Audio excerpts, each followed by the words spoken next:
Okay. Yes, good afternoon. Today I'll provide a presentation on why StarlingX is the leading virtualized edge platform for telcos. This is a talk that Eddie Ranieri had prepared, and I'm helping to present it as well. And together with the architecture team at Wind River, Matt and Shishu have helped with this presentation on the technology and contributions. So in terms of the agenda for today's talk, first we'll talk, first of all, what is StarlingX, and a history of the telco virtualization and challenges, and what StarlingX brings to the edge, and how you can try out StarlingX itself.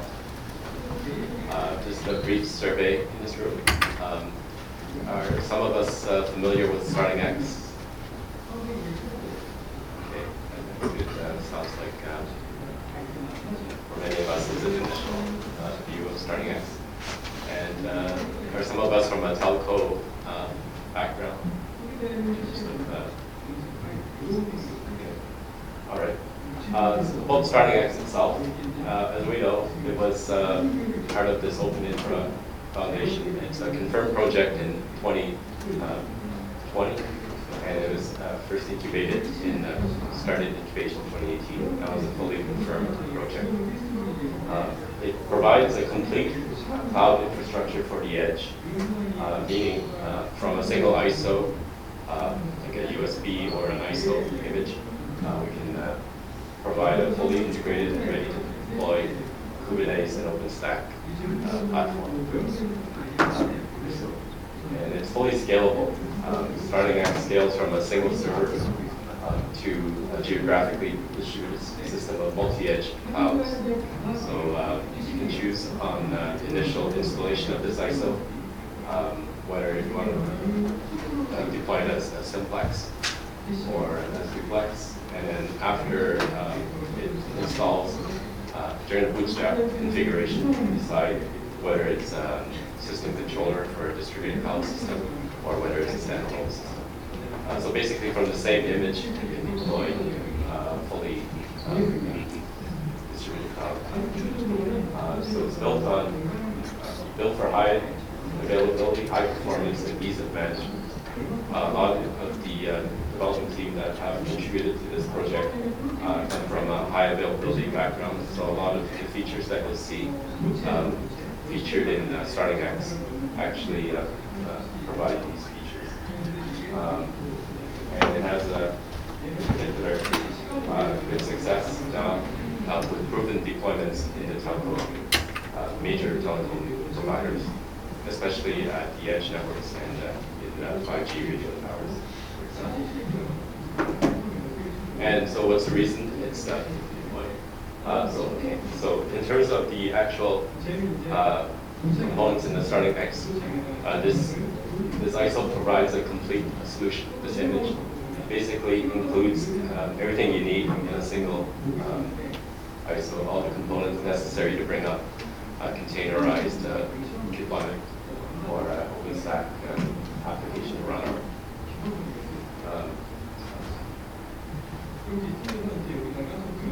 So in terms of the components, the key components, there's hosted container workloads that can be run.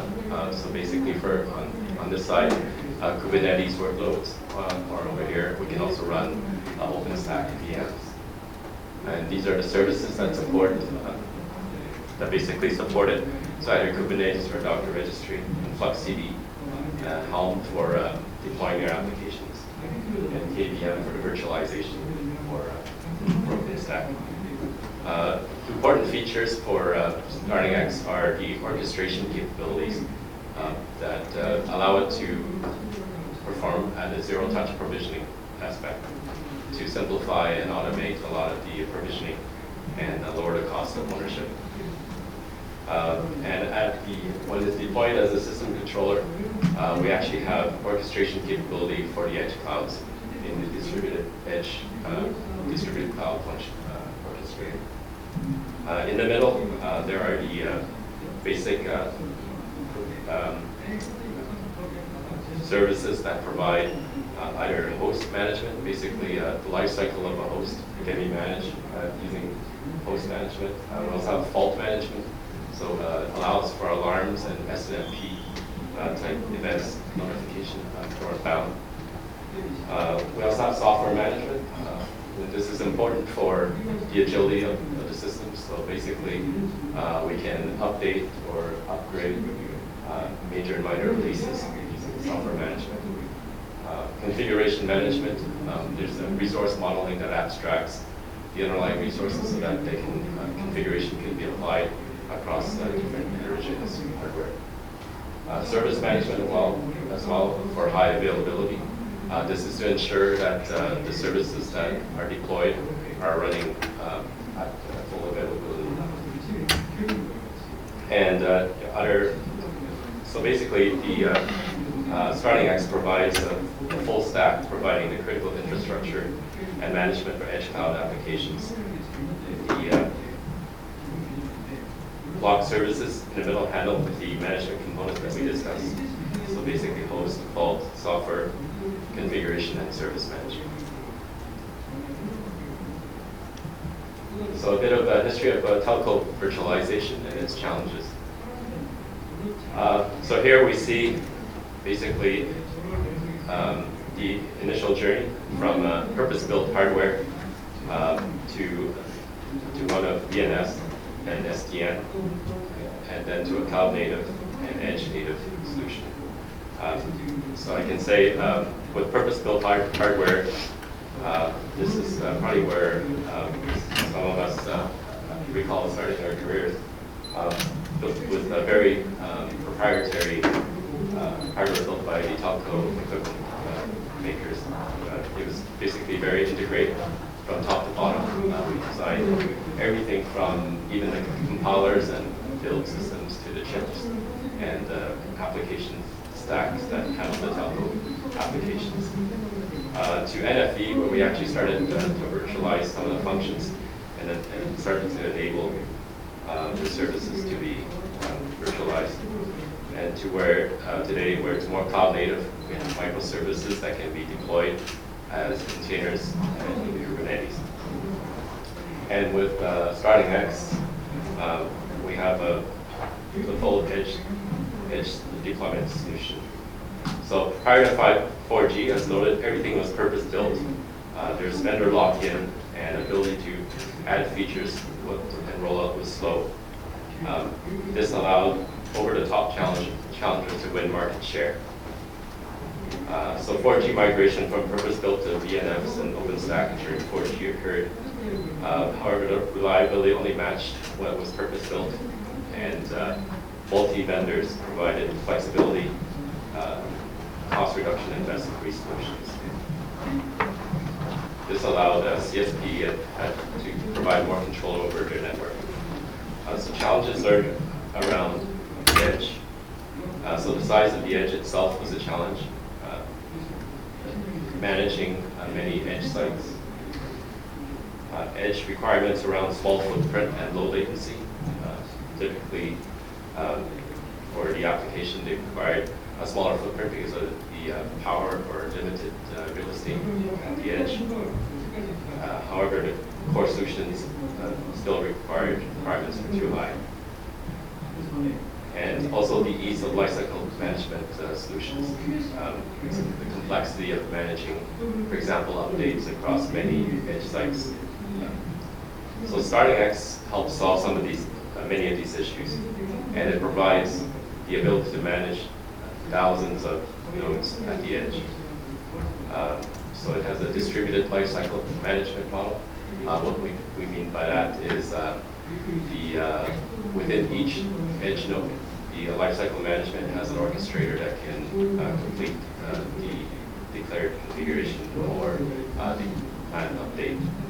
And in an earlier presentation, we discussed about lifecycle management of StarlingX, and we should also reference that materials in there. It's also designed for scale. So the release over release with StarlingX, we have broadened or increased the scale of edge clouds that we support, as well as the number that we can operate in parallel. And an important point to note too is that with the vRAN or Open RAN, the performance, reliability, and user experience has been noted to be as good as or even better than traditional RAN. The advantage for the vendor basically is that we can now, with the open interfaces, we can support multiple vendors. We can select basically the best of each class. So no longer are you tied to a particular proprietary hardware vendor that along the stack, along those open interfaces, you can select the best service management orchestration layer, which StarlingX is one, or you can select the best underlying hardware performance for your needs. And because now the applications are containerized, they're portable, and you can bring it to a standard platform, for example, Kubernetes.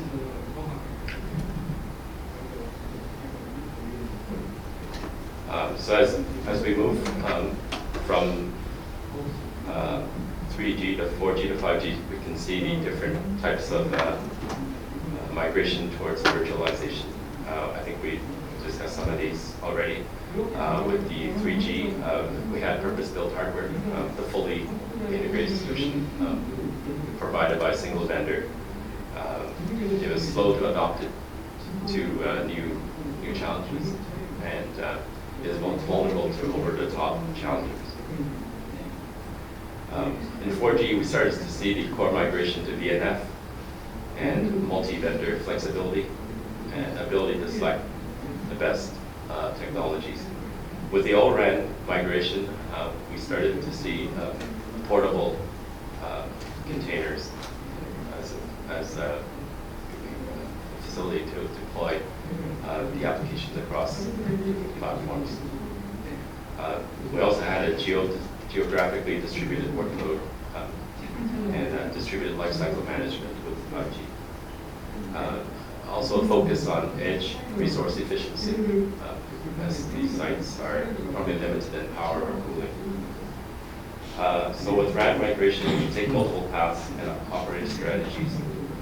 The most common noted were traditional to virtual and to cloud native. Some of the key factors that decide the migration strategy are the cost, revenue, risk to reward ratio, and reward to return on investment, and most importantly, the underlying existing architecture.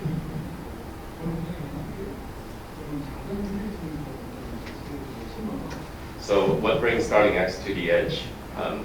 So we can go through some of the challenges that the project has seen, and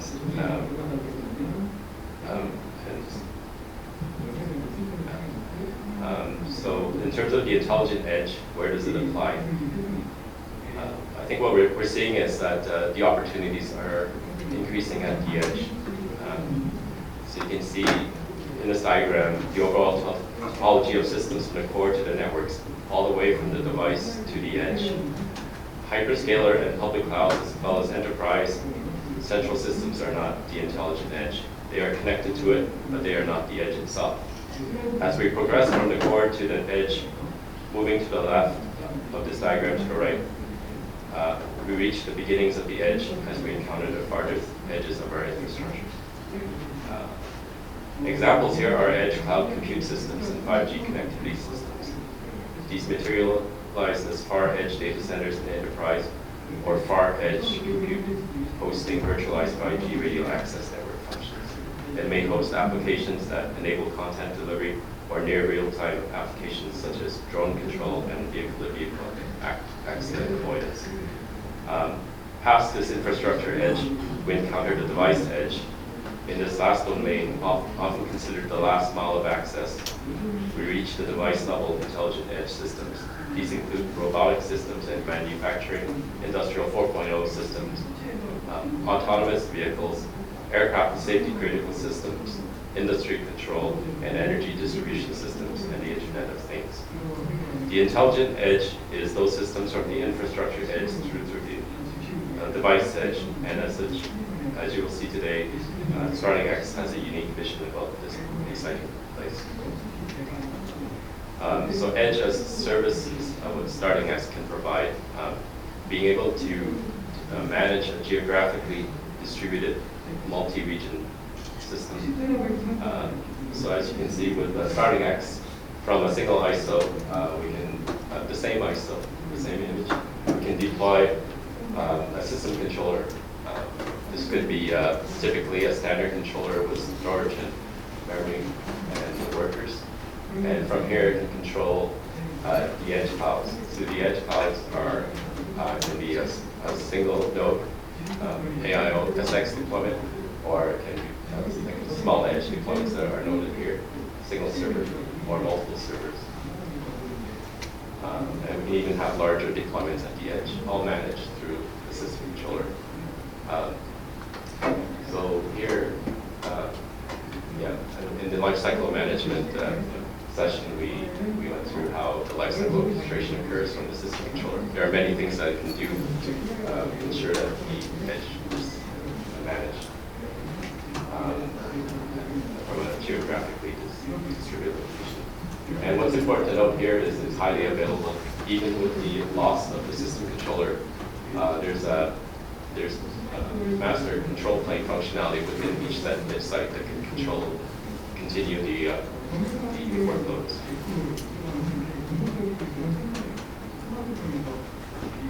So actually, StarlingX brings scalable energy, efficient power, and agility to the intelligent edge in the system.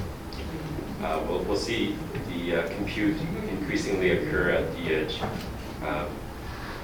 The forecast is expected to be 75% of data and AI processing by 2025.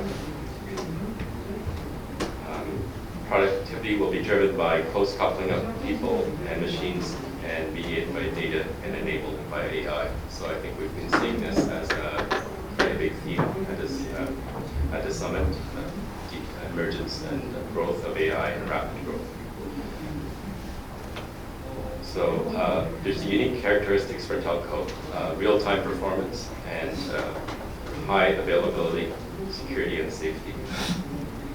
And especially it's a heavily regulated environment as well. So there's high compliance requirements. So 5G is a catalyst to merge cloud and edge compute and communication models to a low latency, ultra high reliability with a hybrid cloud native infrastructure.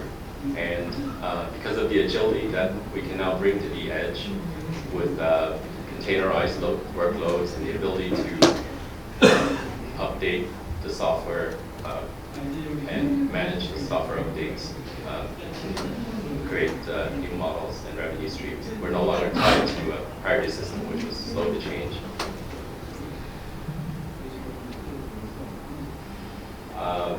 This is a bit of a start of a demo to show updates across edge clouds. So here we're just showing someone's logging in. The point of this is really to show that even though we might have 1,000 subclouds, depending on how, or edge clouds, synonymous in this case. So even if we had 1,000 edge clouds, you can plan your network so that the availability is at a network level as well. So even if you lost one edge cloud, you're still overlapping coverage. So it's done at an architectural level. And the purpose of this demo is just to show that you can group basically your edge clouds into subgroups. So and then when you group into subgroups, you can start the orchestration across them. So let's say I think here it's showing a red, green zone. Streaming strategy to apply an upgrade. So you could either do a Kubernetes upgrade, or in this case, it's a platform upgrade, which is the first step of the StarlingX upgrade. Beyond that, so here it's selecting, okay, we want to update all the green subclouds, leaving the red or blue or whatever. You chose to name them. Group still running. So in this case, yeah, so that was basically the start of it. So after you select your group, you would build the orchestration, and by building it, it would basically, within each region, it would figure out what it needs to apply that strategy that was created. So if the region had multiple nodes, it would know how to distribute that upgrade across the nodes in a certain sequence. Based on because it's Kubernetes based, it would be able to properly take the nodes so that it can do a rolling upgrade across the nodes as well. This is just to show the progress we've made release over release. So the STX, this is the StarlingX release cycle, approximately every 6 months. And you can see these are actually just the parallel operations. So how many we can orchestrate all at once. So you can basically set up, let's say, your subcloud region to maybe it has 50 nodes or 100 nodes even later on. You can start that, and it'll run through the orchestration for 100 nodes in parallel. So these are the different operations that we have supported, and you can see release over release the improvements that were done, and as well some new capabilities being added. So this is backup and restore, which is kind of a disaster recovery, a centralized disaster recovery scenario. Kubernetes upgrade as well. You can see it's actually increasing to being the 250 all at a time. The number of subclouds that we support is larger than this, of course. This is just the parallel that we can do. Right now it's at 1,000, and it's increasing more and more scaling up. So many operations can be orchestrated. That's just to show.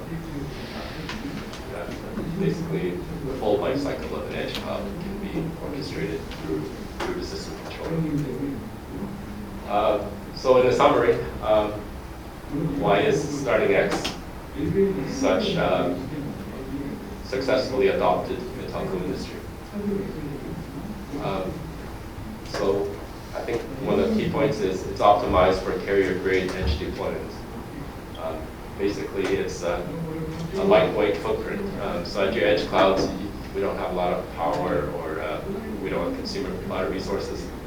We want to keep it as green as possible as well. And it also, the single core configuration refers to the cores consumed by the platform. So the overhead of StarlingX, basically, to manage the platform and the other services. So, you know, some of these new servers these days can be like 80 cores or more. So bring it down to a single core means that you have more available cores for your application workloads, which makes it more energy efficient. So it's an all-in-one. So your edge clouds can be all-in-one. We call it all-in-one, meaning it's a single server. So with a sufficiently high-powered server, you can bring it down to a single server. Furthermore, as we know for 5G, it's got ultra-low latency requirements. So at installation time, you can select a specialized real-time kernel as part of that ISO for enabling low latency applications.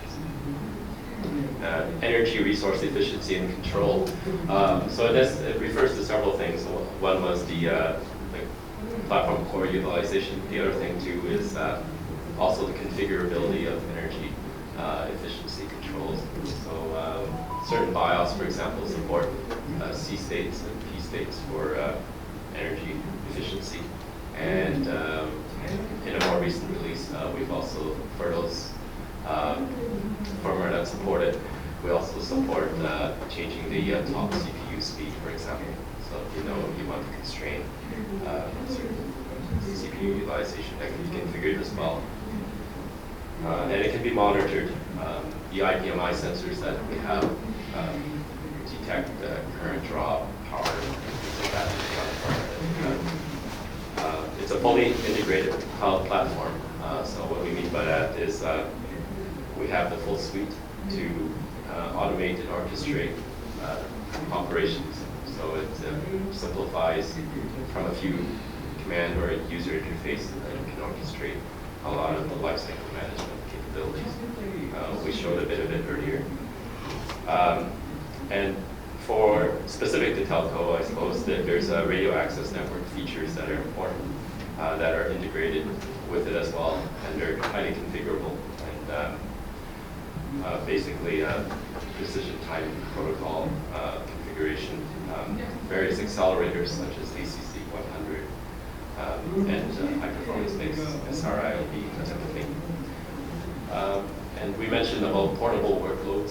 So your applications now, the service provider would, for example, focus on the Kubernetes application or the OpenStack VM. They don't have to concern themselves with all the lifecycle management of the platform. So there's that decoupling and that virtualization that really comes to benefit here. And by doing that, this is where we accelerate. The service provider is able to accelerate the innovation that they bring to the edge. So scalable and self-healing network architecture. I think self-healing, we touched on that earlier. Basically, with the system controller, having a control plane that's independent of the control plane from the edge nodes, even if the system controller were to, we can actually rehome that those edge nodes to another system controller in the meantime while it's still running the application workloads. So there's flexible scalability as well. So if you look at StarlingX, it can range all the way from a single server deployment up to multiple servers and storage nodes too, as necessary. And right now it's industry leading. It's the reason for that is a lot of those things that we've had pointed out as well. And I think that a lot of it's ease of use and the points that we had touched on, and being carrier grade. I think that's being in a heavily regulated environment and responsible for mission critical services. It has to be what we call carrier grade.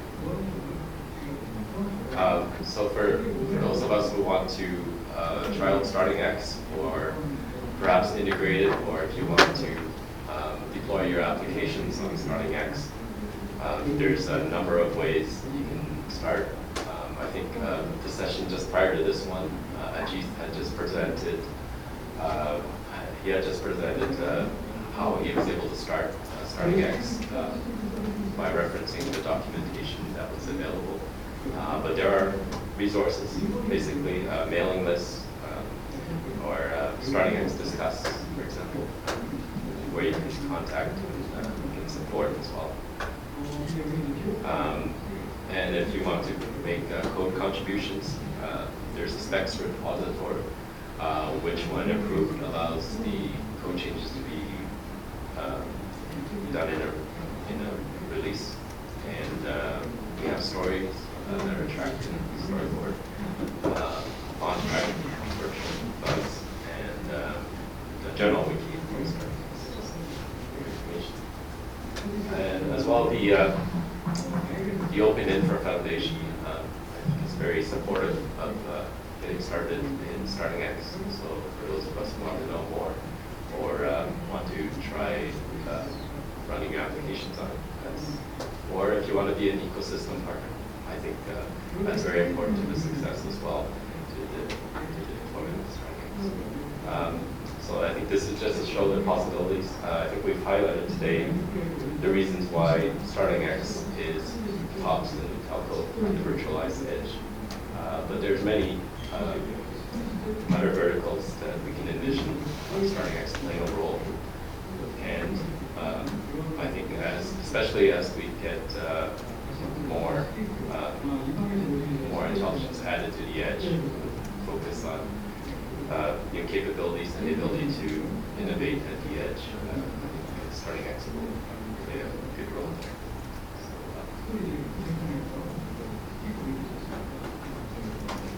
So I think with that, I think that's a summary of some of the reasons we see the success in telco.